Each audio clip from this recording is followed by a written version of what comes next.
Good morning, good morning, good morning across the domain. And welcome to LOTUS. LOTUS, linking others together in order to unify Shrinedom. If this is your first time tuning into LOTUS, LOTUS is live, and we want to hear from you. LOTUS was designed to connect our members to the leaders in our organization in an up-close and candid manner. LOTUS will also be spotlighting nobles and daughters across the domain that are doing extraordinary things in their everyday lives. Exactly. Now, I'm your host, none other than Jerome, aka Lollipop, Alpha Root Temple number 145, Oasis of Columbus, Desert of Georgia. Root. And I'm your co-host, daughter Jacqueline Netherland. I am out of Mula Court number 22, Oasis of Memphis, Desert of Tennessee. The Oasis of Memphis is also the home of our Imperial headquarters, where we're under the direction of the 44th Imperial Potentate, Noble John T. Chapman, and the 48th Imperial Commandress, daughter Jacqueline Brown Arredondo. Who you with? Mula. All right, Powder Puff. Hey, good to be back on the show this month. Hey, I want to thank you for holding it down. Last month you did an outstanding job. I appreciate you. I got a lot of compliments and stuff. So hey, rock on and stuff. I appreciate everybody for your thoughts and prayers and stuff for my absence and stuff last month. So today's show is brought to us by the Jubilee Day service. Now, for those that have your marketing piece, you want to take and market your community service events, shoot them to us so we can take it and market them for you and stuff. So, like I said, today's event is brought to us by the Jubilee Day service, which is going to be June the 5th at 3 p.m. via June the 6th. I apologize. June the 6th at 3 p.m. and it's going to be on our YouTube page. Now, if you haven't been to our YouTube page yet, go to it, like it, subscribe to it. That's how we take and we get our compliments from there. We get better from your comments and stuff. So we thank y'all for those that already have subscribed to it. And for those that have not, come on over. Absolutely. Today's guests, we have the Deputy Imperial Potentate, Judge Eric Myers, and he is out of Harem Temple number 23, Oasis of Tampa, Desert of Florida.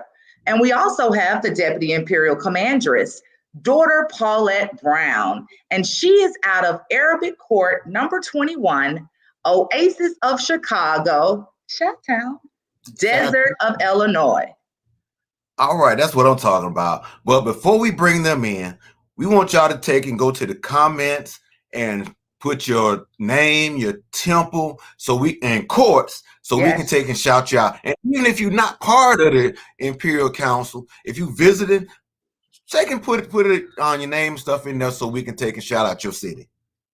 Absolutely. Drop those temples and courts in the chat pane because we want to hear from you.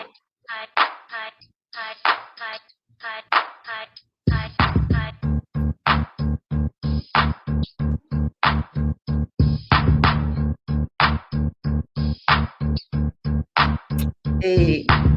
Good morning. We have Brenda Hose out of Alizar Court number 181. Thank you for tuning in. Reading from daughter Andrew McKenna, first lieutenant out of Mula. Good morning. We have the honorary past commandress, daughter Turner, out of Medinah Court number 15, Oasis of St. Louis, Desert of Missouri. Thank you for tuning in. That's right, the show me safe.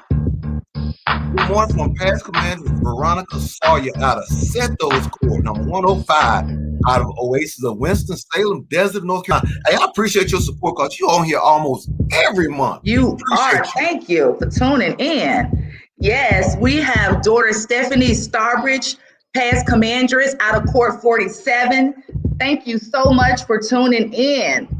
Desert of Ohio. Thank you. Hey, Delphine, I'm in your backyard right now and stuff. This is from daughter Keisha Williams out of Massac Court, out of Oasis, West Palm Beach, Desert of Florida. Yes, yes. Good morning from Honorary Past Imperial Commandress, Corp 190, Imperial Deputy for the Desert of Texas. Thank you so much for tuning in. We appreciate you. Okay. Our first guest this morning is going to be the Deputy Imperial Commandress, daughter Paulette Brown. Good morning, everyone. Good morning. Good morning. Okay. How things over there in Chi-Town? They are fantastic. Awesome. A little rough sometimes, but we'll make it. Absolutely. All right. Thank you for coming to the show. Welcome. So tell us a little bit about yourself. Okay. I'm a God-fearing, understanding humanitarian who believes in excellence. Yes. And hard work over excuses. The power of sisterhood. When you care, they know. I spend more time being positive. Respect each other.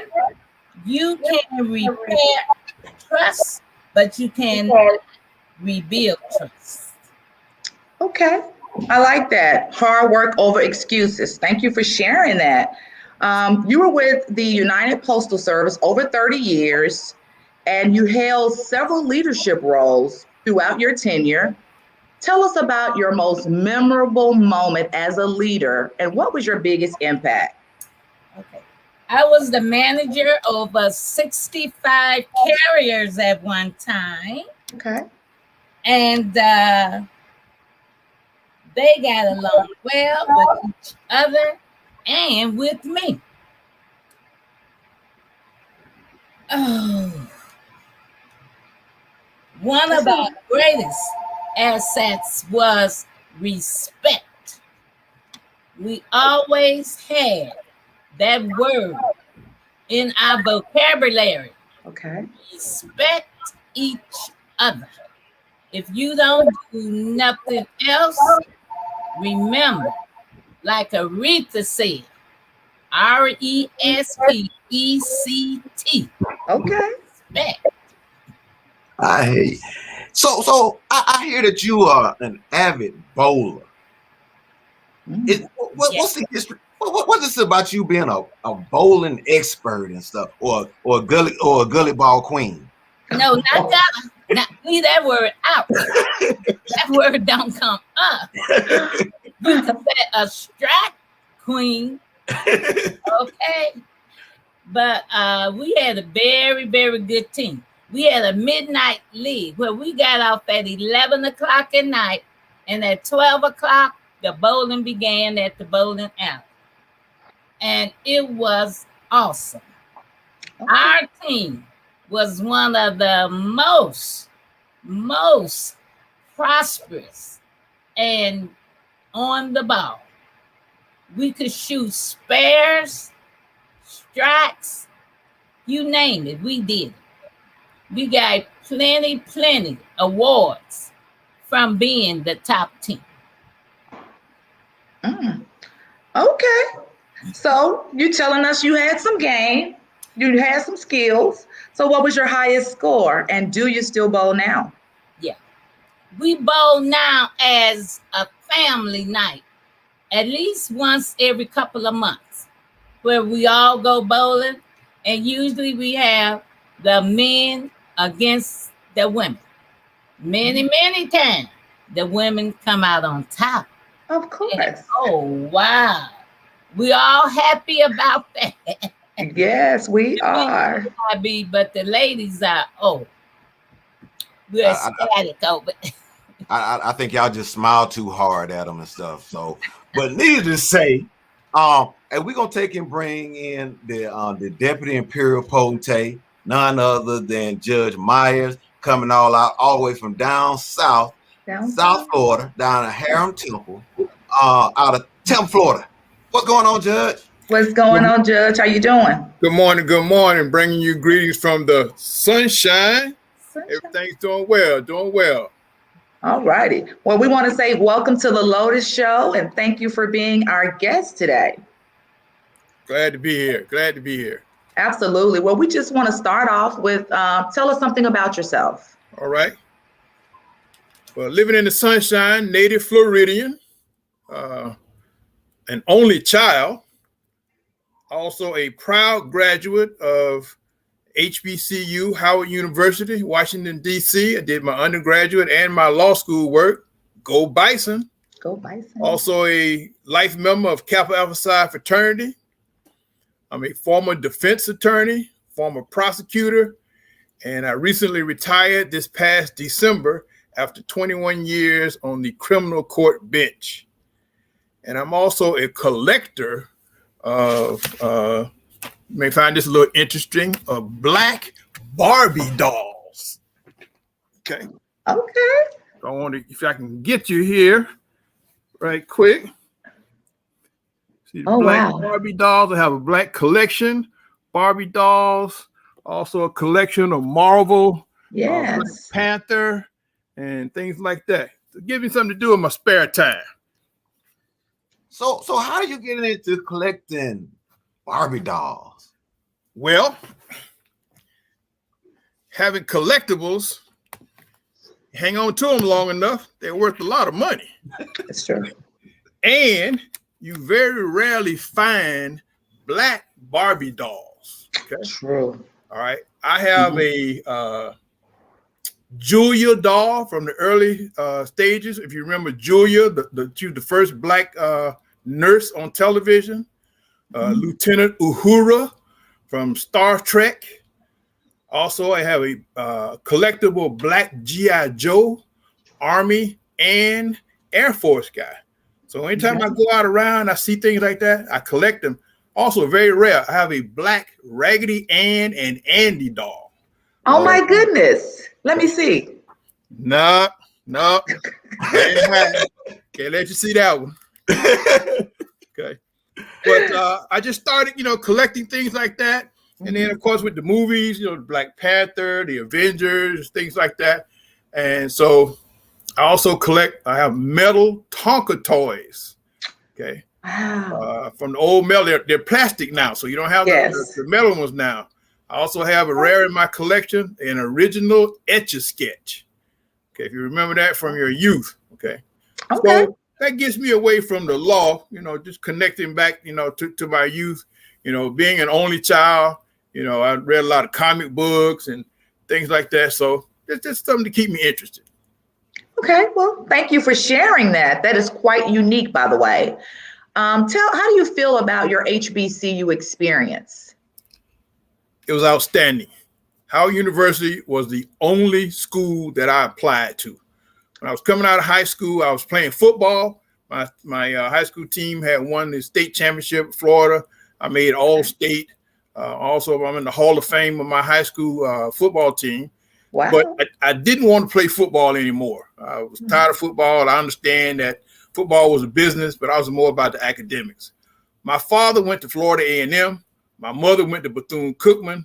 And I know that education was going to be something that I had to do. But I chose Howard University.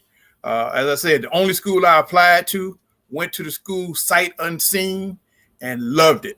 Had an opportunity to meet Black folk from all across the country, all across the world. Yes.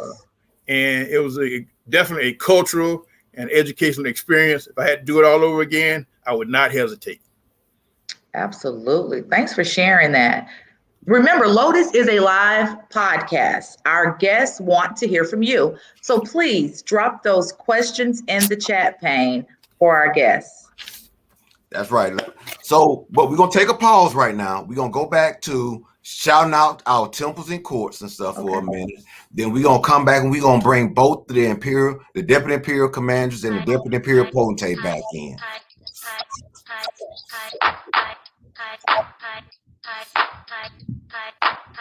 Hey, come on now.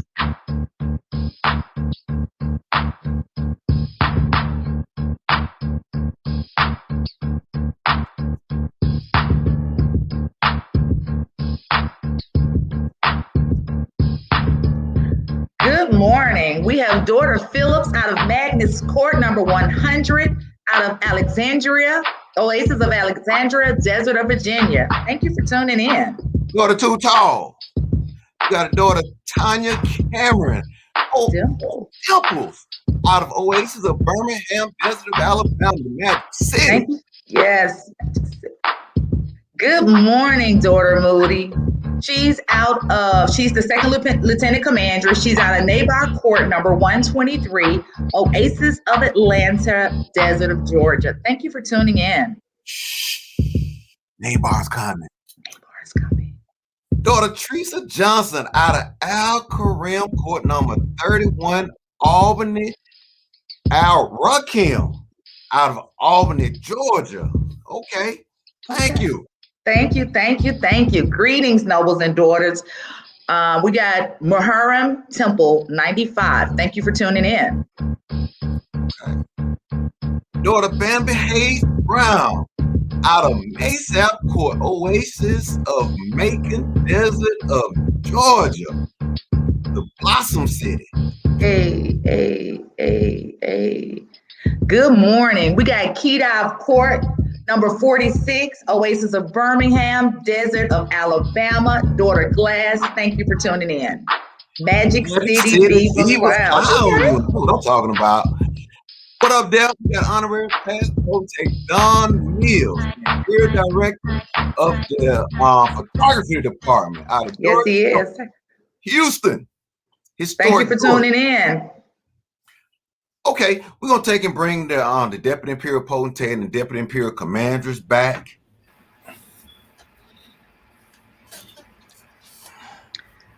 All right. Well, the next question. I'm sorry. Go ahead. Oh, go ahead. The next question is going to be for the Deputy Imperial Commandress for leisure. We've been told you like to visit Las Vegas, Sin City. What's your favorite thing to do when you're in Vegas? When I'm in Vegas, most of the time we go to the shows that they have, and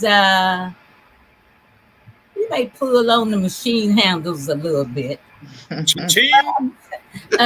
hear what I say? A little bit, but I do love the shows mostly. One of my favorites were Hallelujah Hollywood. That was a show with all the dance girls and stuff, and they were excellent. And then I like the oldies but goodies show, where the groups come on and imitate all of the groups that I grew up with. And they were dynamite. We ends up standing on top of tables and hollering, but it's a lot of fun. Okay. You stand on table? Try it.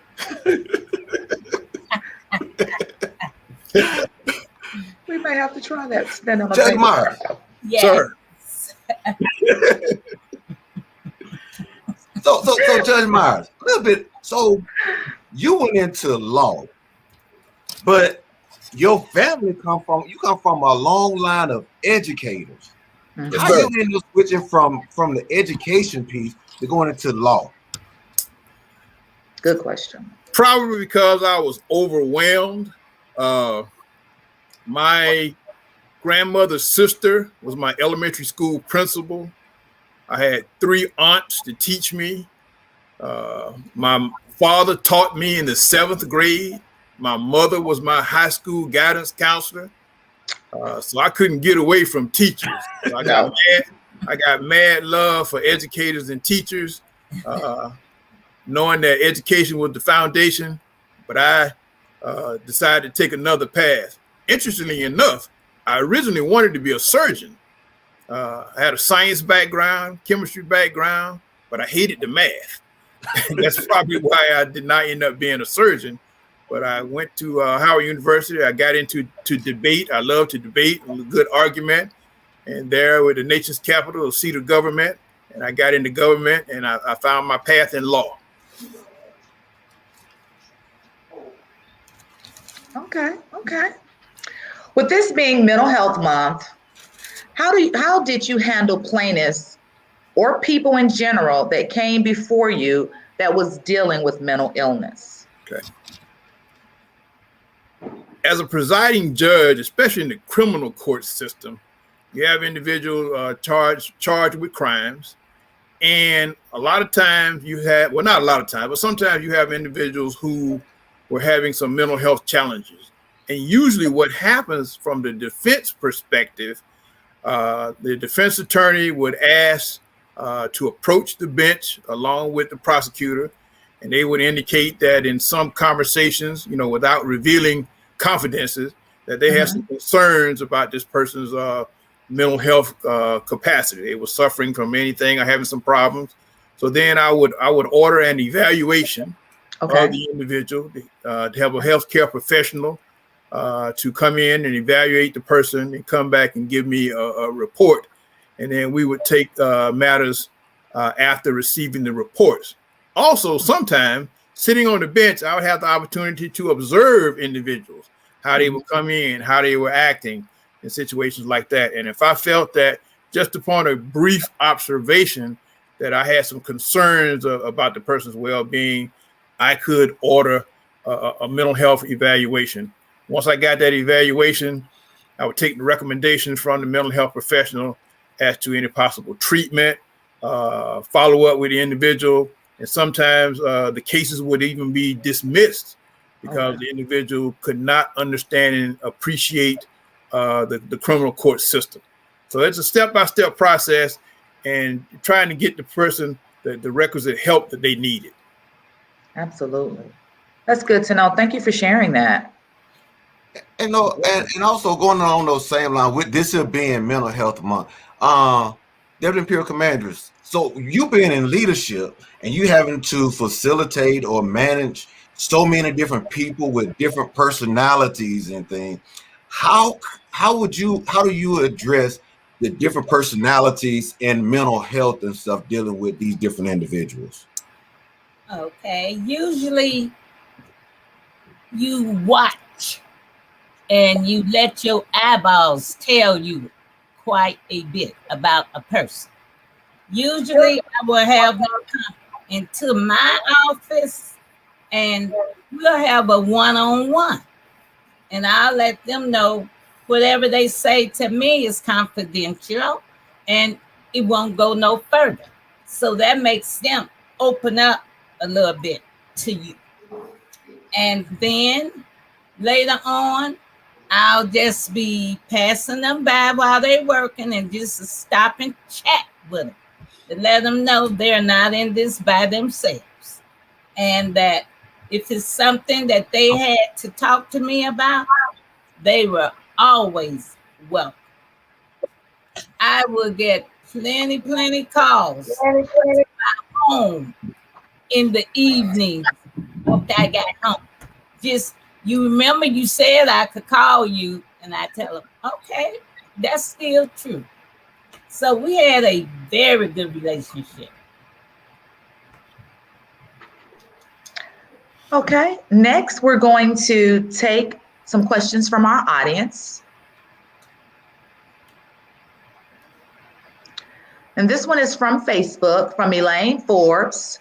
What advice do you have for nobles and daughters who are anxious about going to Imperial session and may be hesitating about attending the session because of COVID? This one is going to be for the Deputy Imperial Potentate. Okay. All right. Thank you for the question. First of all, I think the individual would have to make a personal and informed choice for themselves. Please know that the Imperial Council and Imperial Court, along with the City of Philadelphia Visitors Convention, are taking all the necessary steps to ensure the safety of our attendees. The mandating of masks, hand sanitizers, social distancing, and the like. And we also encourage everyone to be fully vaccinated.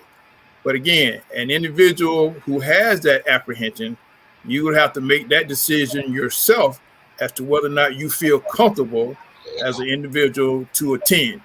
The country is beginning to open back up. People are beginning to travel back and forth. But again, safety is paramount. I will let everyone know that there will be no penalty if a person decides from a personal standpoint that they don't feel comfortable in coming. But that's a personal choice. We would encourage people to come, but we would also understand that you make a personal decision if you did not come. Absolutely. Thank you for sharing that. Deputy Imperial Commandress, what are your thoughts on the question? What advice do you have for nobles and daughters who are anxious about going to Imperial session and may be hesitating about attending the session because of COVID? What are your thoughts on the subject? Okay, just like Judge Myers said, you must be comfortable within yourself and make sure you make a decision that you are comfortable with and your family is comfortable with, and the spacing, wear your gloves, and just stay away. If you find out that someone has not had their shots, just stay away, and just do your thing.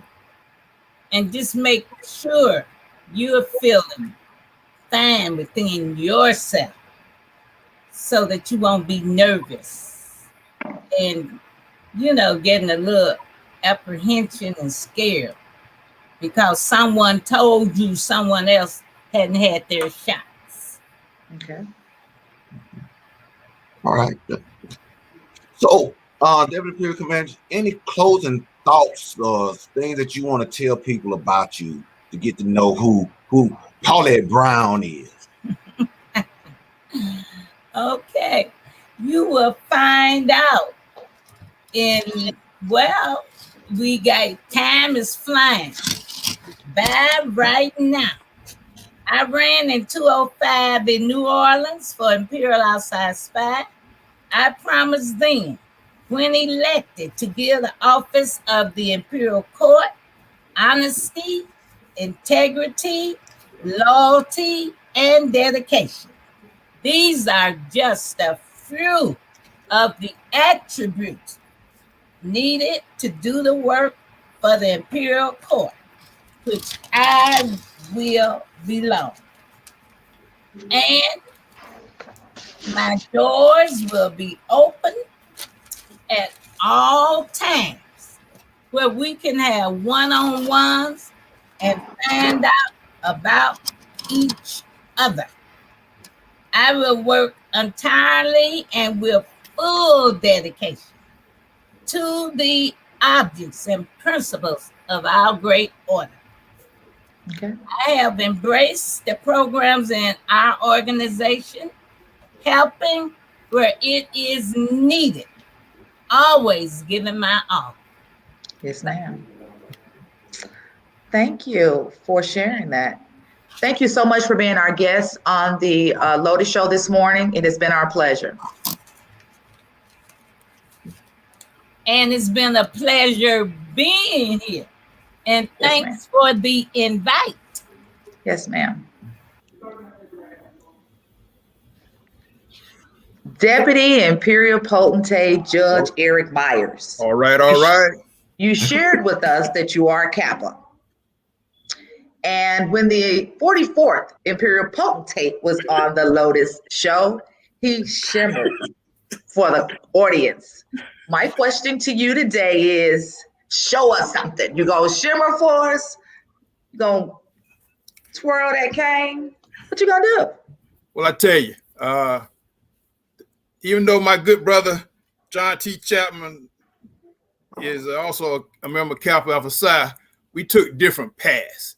He joined the Philadelphia alumni, and I pledged the undergraduate chapter, Z chapter, Howard University in 1976, some 45 years ago, undergrad, old school. So I don't shimmy. I'm a cane twirling man. This cane is 45 years old. Okay. So that's what I have to bring to the table for the old school Kappa, a cane twirler. I hear you. Old school Kappa. Old school, old school, hard charging, branded Kappa. Okay. All right. So I'll leave the shimmying to our younger brothers. Okay. So give us some closing thoughts. And also I want you to take and piggyback just a little bit. I know since you retired and stuff, you still give back to the community, but you also do mentoring as well. So in your closing remarks and stuff, can you talk a little bit about your mentoring and stuff that you do? Okay. I think it really all boils down to service. As I said previously, I came from a school family, and we were always talking about service. What a lot of people may not know is before I came on the line in 2002 as the outer guard, I was the Imperial legal advisor for several years. Okay. Sitting on the bench, my job was to be a good listener and a good manager. I continue to mentor our youth because I believe that we have to give back. We did not get where we are alone. We stood on the shoulders of giants that came before us, and we have to, it is our obligation and our duty to look out for one another. I do believe that we are our brothers and sisters keepers. If I am blessed by God to become the 45th Imperial Potentate, I understand that that is also only in a leadership capacity, but I work for the nobles and daughters and the order as a whole. I firmly believe that the needs of the many outweigh the needs of the few, or definitely the one. It is a commitment to service today, tomorrow, and forever. That is my mantra, and I will continue to serve and mentor those who come behind me so I can leave a legacy to let them know that, hey, I am one of you. We are all in this together. Thank you for those closing remarks. It has been a pleasure having you on the LOTUS show this morning. Thank you so much for having me. Yes. All right. I thank y'all for coming. Appreciate for their words of wisdom. They're telling us a little bit about who they are and stuff as individuals and stuff. So with that being said, remember, if you have any type of marketing events and stuff that you all want to talk about, bring it, send it. What's the email address, Powder Puff? It's PR@AEAONMS.org. Wait a minute, hold on. You didn't bounce with it and stuff. I need that bounce. Come on now. Give it to me now. PR@AEAONMS.org. There we go. There we go. I like that. Okay. But like I said, once again, thank y'all for coming. And if you need that us to advertise for you, send it to that email address. Okay. Again, LOTUS is a live interactive podcast, and we want to hear from our guests. What makes us successful is your engagement and your participation. Don't forget to like, comment, subscribe, and share this podcast. Remember, we have Jubilee Day coming up. It is on June the 6th at 3 o'clock p.m. At 3 p.m. Eastern. Please tune in via the Imperial Media Relations YouTube page. Thank you. No, we'll see you there. Daughters, we hope you are there to support us as well. Our next show, June the 26th, same bat station, same bat time. So we'll be looking for you. Absolutely. And if you are a noble or daughter doing extraordinary things in your community or everyday life, and you want to be a guest on the LOTUS show, please send us your bio to PR@AEAONMS.org, and you may be selected. There you go. And don't forget, those registration forms are out. So go ahead, if you plan on going to Imperial Session, go ahead and send your registration in. It's $150 right now. So get those registrations in early so Imperial Council can take and plan accordingly and stuff. Other information will be forthcoming real soon. Now, with that being said, we appreciate you. So peace. Love. And y'all be safe now here.